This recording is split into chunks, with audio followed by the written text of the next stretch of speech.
আটছাৰ দাবীক সন্মান জনাই দুৰ্ঘটনাত পতিত ৩৭ গৰাকী ব্যক্তিক আৰ্থিক সাহায্য প্ৰদান ৰাজ্য চৰকাৰৰ।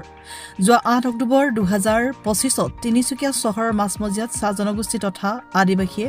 জনজাতিকৰণ ভূমিপট্টাকে ধৰি বিভিন্ন সমস্যা সমাধানৰ দাবীত ৰূপায়ণ কৰিছিল বৃহৎ প্ৰতিবাদী কাৰ্যসূচী। তিনিচুকীয়াত মুখ্যমন্ত্ৰী ড হিমন্ত বিশ্ব শৰ্মা থকাৰ অৱস্থাতে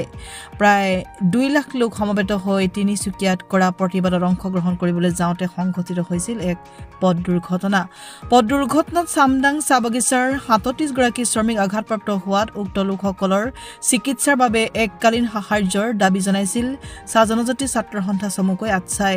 সংগঠনটোৰ দাবীৰ প্ৰতি সন্মান জনাই ৰাজ্য চৰকাৰে প্ৰতিগৰাকী ব্যক্তিক প্ৰদান কৰা ২৫,০০০ চেক আজি প্ৰদান কৰে আটছাৰ নেতৃত্বই। চামডাং চাহ বাগিচাত আজি আটছাৰ কেন্দ্ৰীয় তিনিচুকীয়া জিলা সমিতিৰ নেতৃত্ব উপস্থিত থকা এককালীন সাহায্যৰ চেক প্ৰদান কৰে। ৰাজ্য চৰকাৰ তথা মুখ্যমন্ত্ৰী ড হিমন্ত বিশ্ব শৰ্মাৰ পদক্ষেপক শলাগ লয় আটছাৰ লগতে আঘাতপ্ৰাপ্ত লোকসকলে।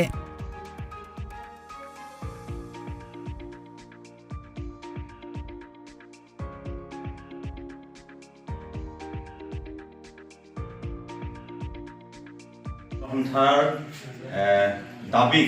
আপোনালোকে বাস্তৱত ৰূপায়িত কৰাৰ কাৰণে মই আটছা কেন্দ্ৰীয় সমিতিৰ তৰফৰ পৰা আপোনালোকক ধন্যবাদ জনাইছোঁ। আজি আপোনালোকে নিজৰ কষ্টৰ বিনিময়ত আজি আপোনালোকে মাটিৰ পট্টা পাবলৈ সক্ষম হৈছে। ১ তাৰিখৰ পৰা আপোনালোকৰ মজুৰি বৃদ্ধি হ'বলৈ গৈ আছে। এইটো কাৰ কাৰণে? আমি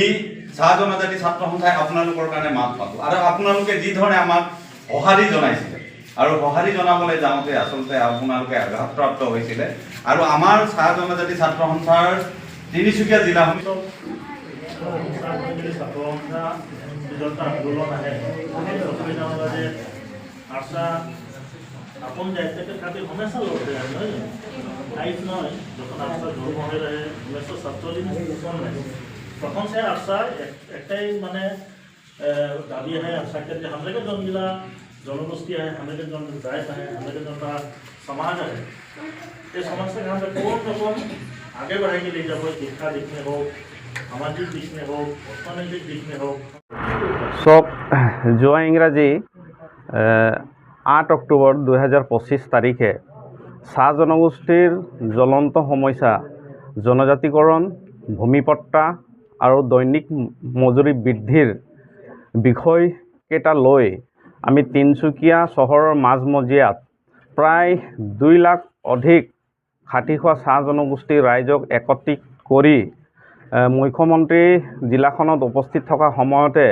আমি এক বৃহৎ প্ৰতিবাদ সাব্যস্ত কৰিছিলোঁ আৰু এই প্ৰতিবাদ সাব্যস্ত কৰিবলৈ যাওঁতে চামডাং চাহ বাগিচাৰ প্ৰায় ৩৭জন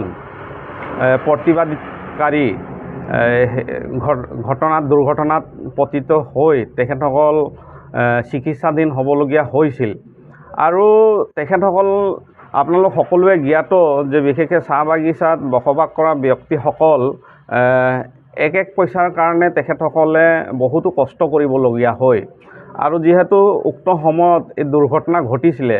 যাৰ কাৰণে আমি অসমৰ মাননীয় ড হিমন্ত বিশ্ব শৰ্মা ডাঙৰীয়াক অসমৰ মুখ্যমন্ত্ৰীক আমি অনুৰোধ জনাইছিলোঁ যে এই যিসকল প্ৰতিবাদকাৰী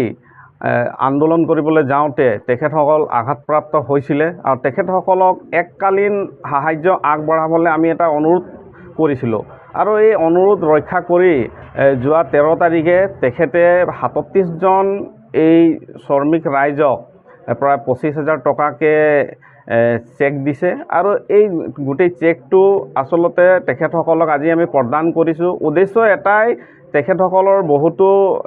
মেডিকেলত য'ত চিকিৎসাধীন হৈছিলে মেডিকেলত কিছু টকা দিবলগীয়া আছে, বহুতো তেখেতসকলক মেডিকেলৰ পৰা টকাখিনি বিচাৰি আছে আৰু উপযুক্ত সময়ত যদি টকাখিনি দিয়া নাযায় তেখেতসকলক হাৰাশাস্তি কৰি আছে, যাৰ কাৰণে আমি মাননীয় মুখ্যমন্ত্ৰী ডাঙৰীয়াক অনুৰোধ জনাইছিলোঁ আৰু তেখেত আমাৰ অনুৰোধ ৰক্ষা কৰি এই চেকটো দিলে। আজি আমি সকলোকে মাতি আজি চামডাং চাহ বাগিচাত আমি বিতৰণ কৰিছোঁ।